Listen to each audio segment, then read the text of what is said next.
9 மாதங்களாக விண்வெளியில் சிக்கியிருக்கும் Sunita Williams, புச் Willmore ஆகியோருக்கு நாசா எவ்வளவு சம்பளம் வழங்கும் என்று மக்களிடையே கேள்விகள் எழும்பியுள்ளன.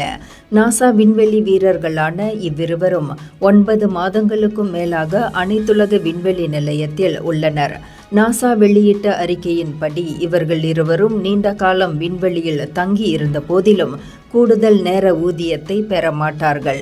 ஓய்வு பெற்ற விண்வெளி வீரர் கேடி கோல்மேனின் கூற்றுப்படி நாசா விண்வெளி வீரர்கள் கூட்டாட்சி ஊழியர்கள் ஆவர். எனவே அவர்கள் விண்வெளியில் செலவிடும் நேரம் அவர்களின் வழக்கமான வேலையின் ஒரு பகுதியாக கருதப்படுகிறது. அவர்கள் தற்செயலான நிகழ்வுகளுக்கு $4 என்ற சிறிய தினசரி உதவித்தொகையை பெறுகிறார்கள். அதாவது 287 நாட்கள் விண்வெளியில் இருந்த பிறகு அவர்கள் தலா $1148 கூடுதலாக பெறுவார்கள்.